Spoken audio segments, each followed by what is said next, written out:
The mist that rolls through these woods carries more than just the smell of pine and decay. It carries memory. The kind that clings to your bones like wet clothes. The kind that watches, waiting.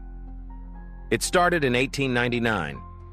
A group of trappers, 5 men from Kentucky, crossed the state line into the heart of Cherokee land, deep in the Tennessee side of the Smokies. They were after pelts. Bear pelts, specifically. The money was good, and they'd heard rumors of a massive black bear roaming the highlands, big enough to feed an entire village, its fur so dark it shimmered blue under moonlight. But what they didn't know, or maybe didn't care to learn, was that this bear was sacred. The Cherokee people had named it Yona Nunahi, the spirit bear. According to oral tradition, it was the guardian of the ancestral forest, a creature that existed not only in flesh, but in spirit. Killing it, they warned, would unbalance things far older than man. But warnings mean little to men with empty pockets and full guns. The hunt. They found her, the she-bear, near a stream, drinking with her 2 cubs. They waited until nightfall, then fired a shot that echoed for miles. The bear went down with a cry that shook the trees. The cubs ran, but 2 of the men chased them down with laughter, clubbing the smaller one to death, shooting the other through the spine. They skinned all 3, took what they wanted, burned the remains. One of the men, Ethan Crowley, tied the mother bear's pelt across his back like a cape and posed for photographs with a cigar between his teeth, calling himself King of the Mountain. That night, as they drank around the fire, they heard something moving beyond the tree line. Snap, crunch, drag. Something heavy, something wet. They chalked it up to nerves, or perhaps raccoons, but the forest was no longer listening to them. It was listening to her. The first death. 2 nights later, Ethan was found dead in his tent. What was left of him, anyway. His chest had been torn open, but not clawed. Peeled, like the hands of something that understood flesh. His heart was gone. The rest of his insides had been arranged carefully outside the tent in the shape of a paw print, larger than any bear print known to science.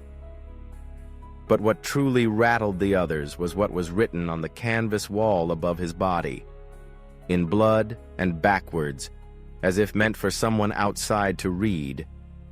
"I am watching." The men tried to rationalize it. Wolves, mountain lions. Maybe even one of them lost his mind. They argued, accused, drank more, and the forest listened again. One by one. The second to die was Thomas.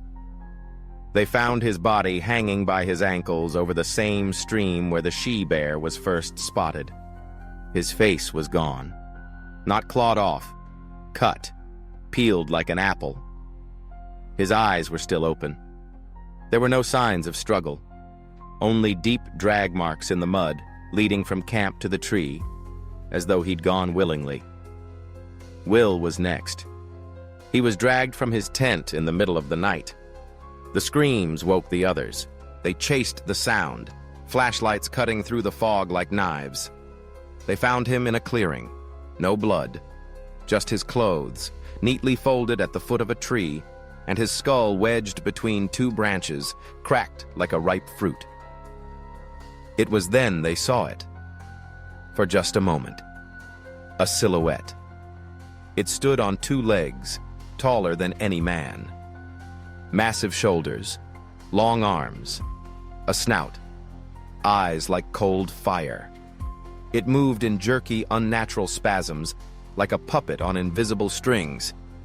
And then, it was gone. The 2 remaining men, Jack and Samuel, ran until dawn, abandoning their gear, their furs, everything.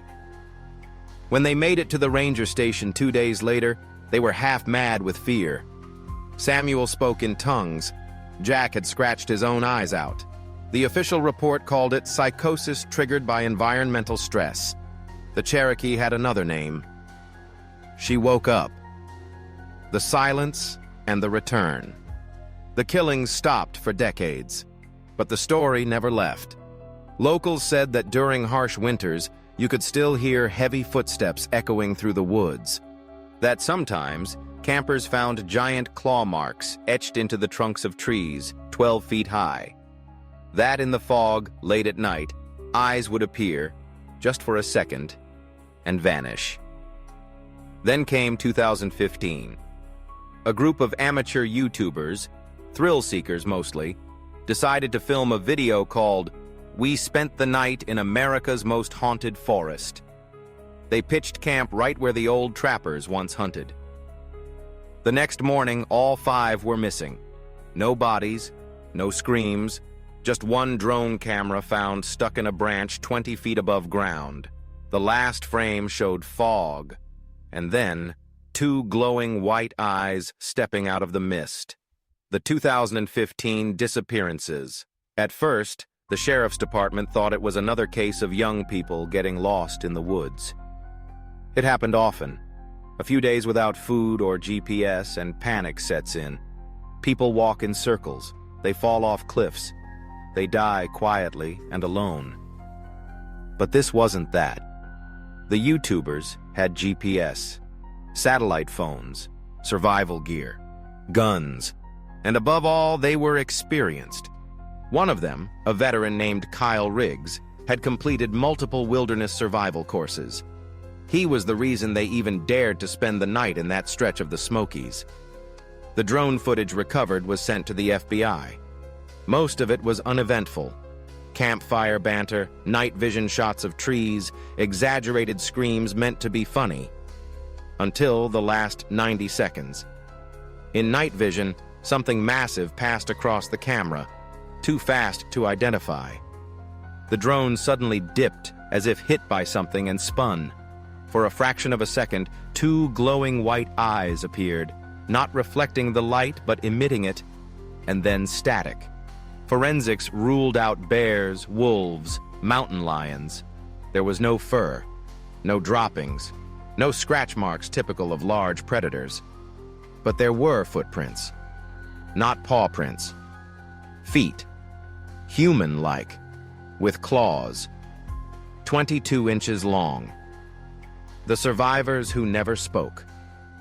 Weeks later, hikers found 2 of the missing YouTubers, or what was left of them.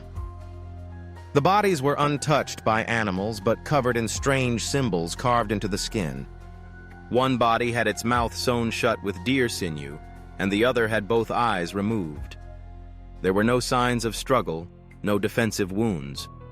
They had been restrained, carefully, methodically. Autopsies revealed something stranger. Both corpses had extremely low core temperatures, as if they'd been frozen, despite being found in mid-July.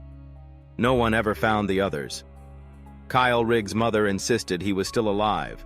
She claimed she received a voicemail from his number 18 days after he vanished. The message was mostly static, but just before it ended, a faint, distorted whisper came through. "Don't look in the trees. It watches from there." The expert who went missing. In 2016, Dr. Naomi Bell, a cryptozoologist and folklorist from the University of North Carolina, decided to investigate the legends surrounding the devil bear. She interviewed Cherokee elders, hikers, and park rangers. Her notes grew more erratic with time, filled with obsessive sketches of a bipedal bear-like figure with elongated limbs and burning eyes. In her final email to her colleague, she wrote, "The creature is not bound by hunger or instinct. It chooses who it kills. It doesn't just remember, it learns. The land it walks is not cursed. It is the curse." Dr. Bell disappeared during a solo trip into the forest. Her cabin was found overturned, door ripped off its hinges. No blood, no body. Just a circle of ash surrounding her bed and deep claw marks on the inside of the window, from the inside out.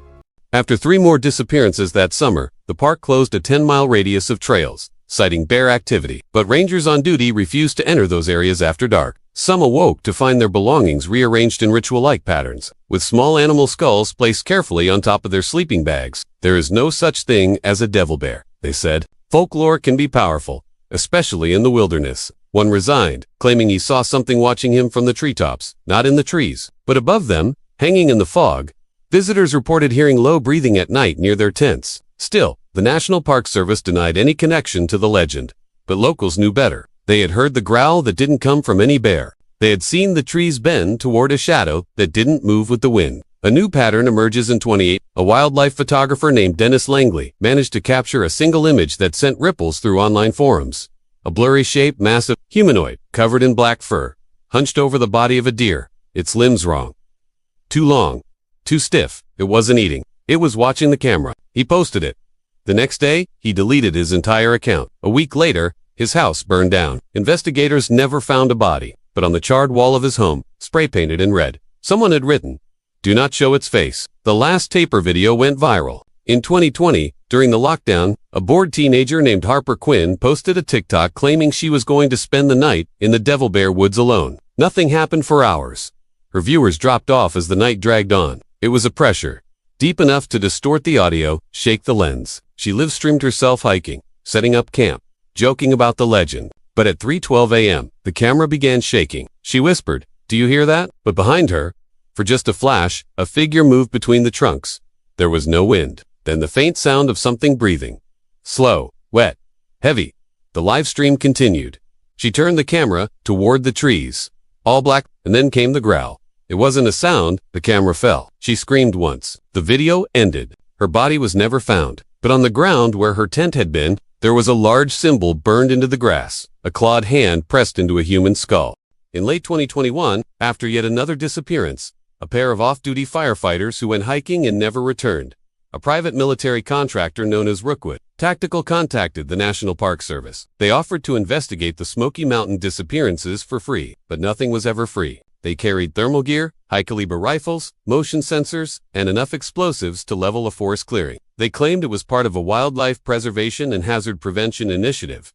The truth, they were hunting something. The team consisted of 6 men and 1 woman. Ex-military, ex-mercenary, highly trained. They entered the woods at 5:22 a.m., charred, like they'd looked directly into a blast furnace. By 9 a.m., they were already being watched. Their body cams, some of which were later leaked online, showed signs of psychological decay setting in quickly. Men started hallucinating. One thought he saw his dead brother. Another refused to speak, staring into the trees and whispering, "It's inside me." By nightfall, the first man was found. Eyes burned out of his skull. Not gouged, but there was no fire and no sound. The failed trap, they set up a trap. A baited deer carcass, wired with C4 and heat sensors. They waited. At 2:43 a.m., something triggered the trap. Not ripped apart, snapped. Bones folded inward like paper. One was found tied upright to a tree, arms outstretched, his throat carved with symbols matching Cherokee death runes. Not with its body, with a branch carefully thrown, with the intelligence of a chess player. The trap exploded into nothing. And then came the screams. 3 of the team were dead in under 5 minutes. The team leader, Caleb Price, tried to call for extraction, but all their satellites went down.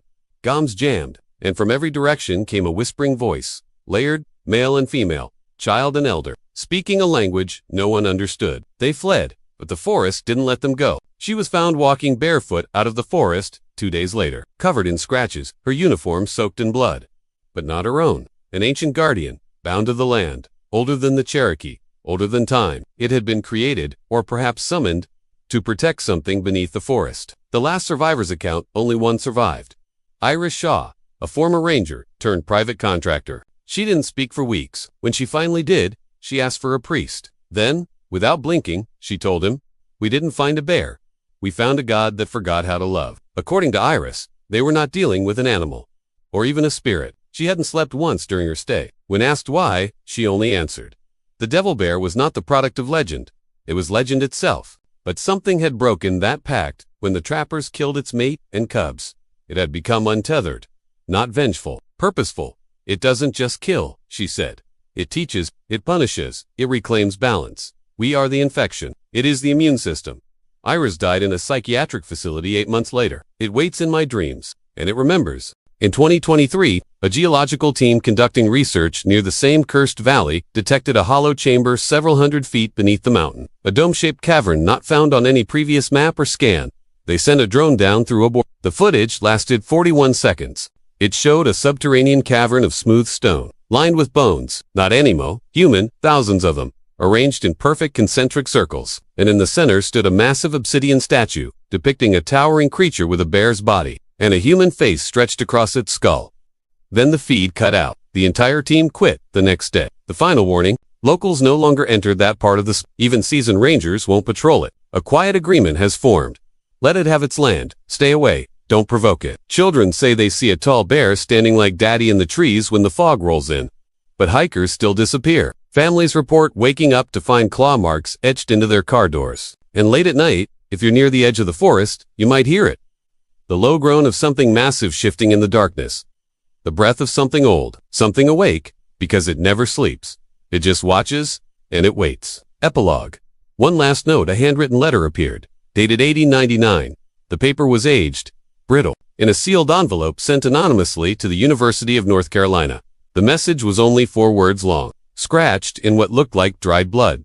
We should have let her live.